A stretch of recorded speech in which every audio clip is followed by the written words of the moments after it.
The moment is here, you can stop your search. It's Comics by Perch. Hey everybody, this is Perch. Long mail here to go through, but let's check it out. It says there's a preface. I can always tell it's a long mail when there's a preface to the mail. It says this email is basically an essay, totally skippable. We're not going to skip anything. All the people who email, they haven't heard me read yet are like, what the? Well, we'll get through them. But the crux of the matter is this: do you think that DC's prestige format is going to hurt Superman Last Days or Lex Luthor's longevity as a collector's edition?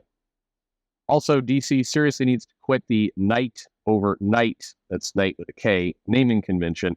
There's a fun play on words twice 40 years ago, let it go. Okay, normally in a video, this where I'd be like, all right, let's dig into this. And I'm going to surprise you with my spicy answer. Fuck yeah. And then the theme music would play. And then I'd come back and I'd go, this video is sponsored. Let's see, who do we have here? We've got a sponsor here. So it says, here's a sponsor, collaboration opportunity with Kush Criminals Collection. All right, I'm willing to take some money from Kush Criminals.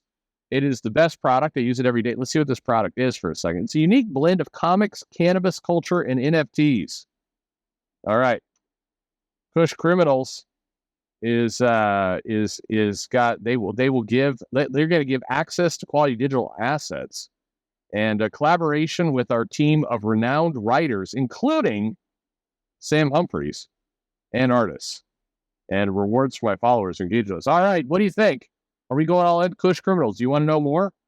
They want to partner. You tell me. But that's the video sponsored by that. Now let's get back to that mail. See, that's how the video works.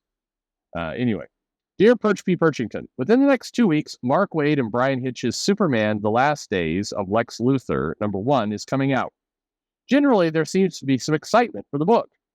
Coming out of Waid's recent work in World's Finest, and the vibe, it's in quotes, that DC's main line is in an upward quality trend. Several of you writing and saying that. We'll see how that sentiment is weathered by the Night Terrors event. 2 weeks into the Night Terrors event, I'm not liking that event. I mean, it's fine. I mean, it's skippable. That is probably the best way to say it.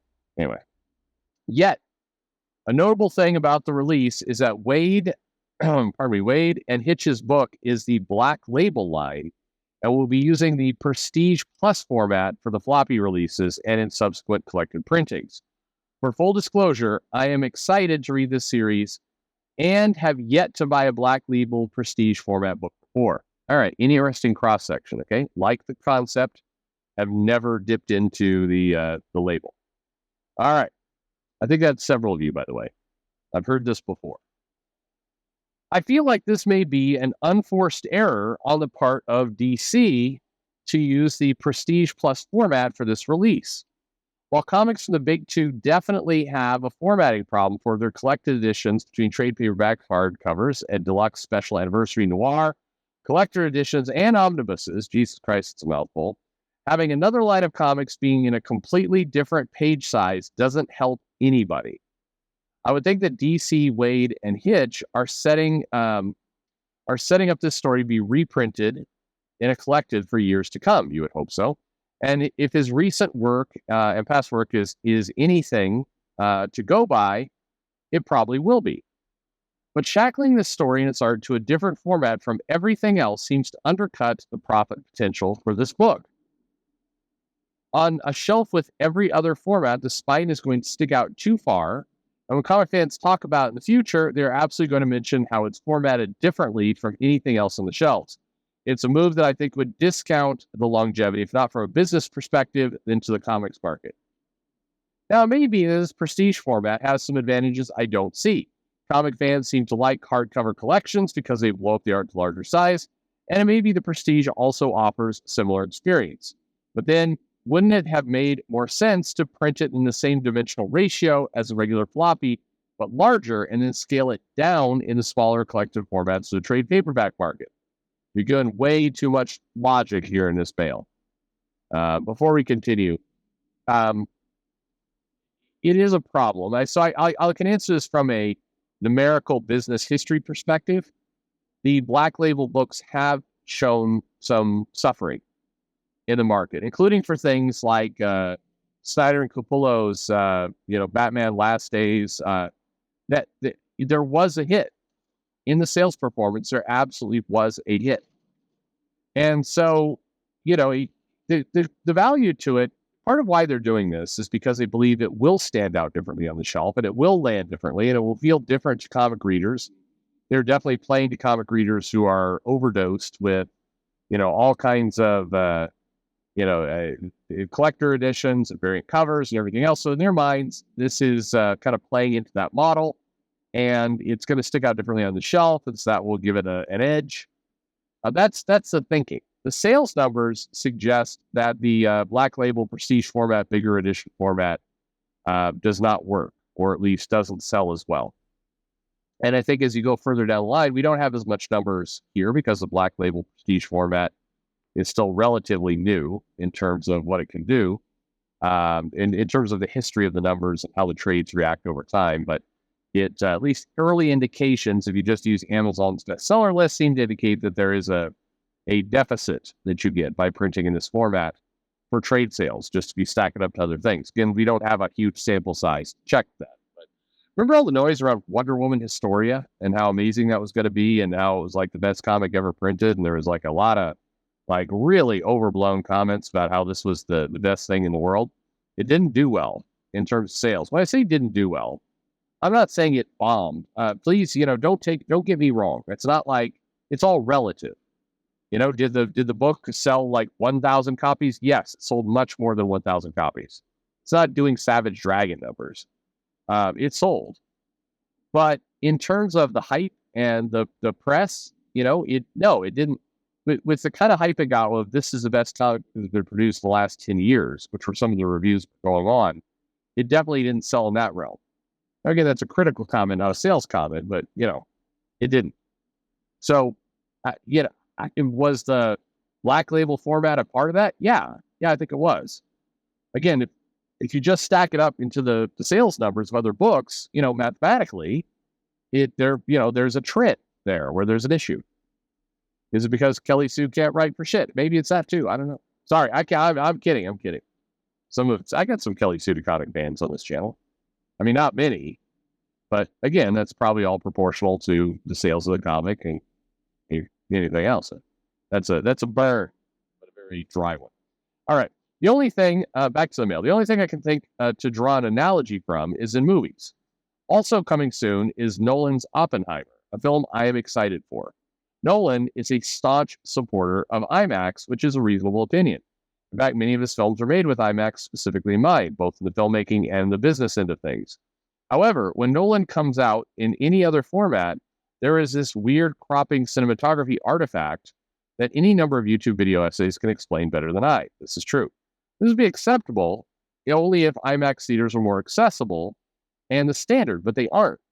People tend to watch movies in the standard format and continue to watch on homes and streaming and in TV in the standard format. It may be a special high-quality format, but at the end of the day, IMAX is not going to be most people's experience with it, and Oppenheimer will likely be remembered in its standard format and preserved in the standard format.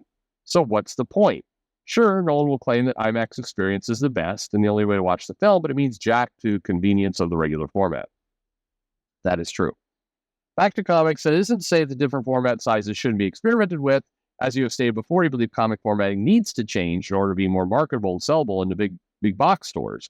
This doesn't seem to be the case of moving the business forward, but rather causing an unforced error.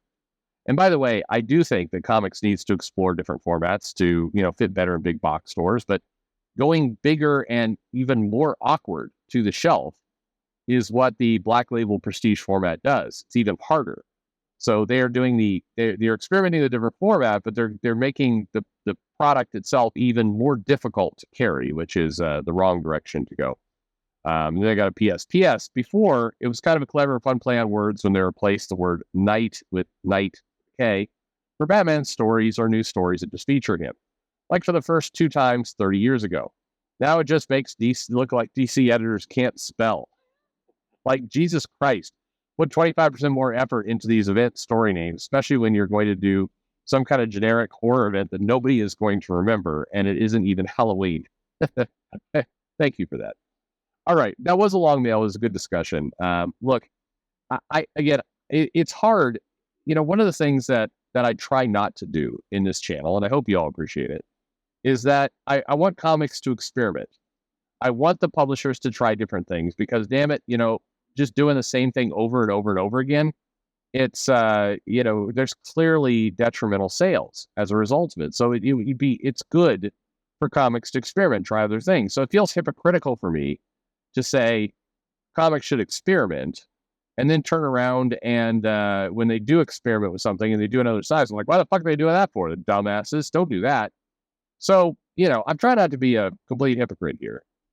But the challenge is, yes, I do want the comic books and the publishers to experiment with different ideas, different sizes, and different formats, and different ways to go to market. I do want that. But I liked your analogy about Oppenheimer and Nolan and IMAX because it's one thing to experiment with a different format, but these products, comic books, movies, music, they are meant to be mass market products. I made the dig about Eric Larson and Savage Dragon earlier, but look, Eric Larson owns Savage Dragon. It is his product to do what he wants with it, and Eric Larson is clearly of the opinion that he wants to tell exactly a comic book that he wants.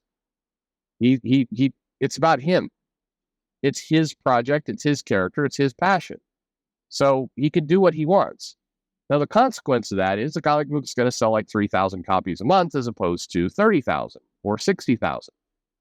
That's a choice Eric gets to make because Eric's in charge of that book. And, that only he gets to make that choice. But if you're Marvel, if you're DC, you do not have the same choice because fundamentally you have a different business. Your business is not a artist passion project that shows, borderline legal vagina on a regular basis. But that's not. No, by the way, nobody. What's funny? I'm not a big prude when it comes to Savage Dragon. This is gonna sound really weird. I know most of you disagree with me. It was refreshing when Eric Larson's like, fuck it, I'll do some nudity. I'll let my comic be charity for a while. Why not? And, good. Again, let him experiment. He owns the product. He can.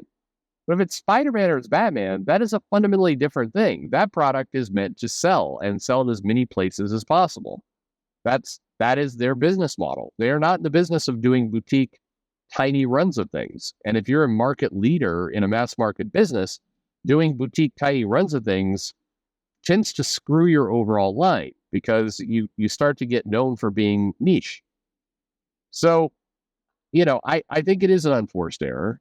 I think Black Label, again, good for you for experimenting, but you experimented in the weirdest possible way that made the product harder to carry and in many ways irritate everyone. You know the amount of comic fans that hate the Black Label format? I mean, hate it.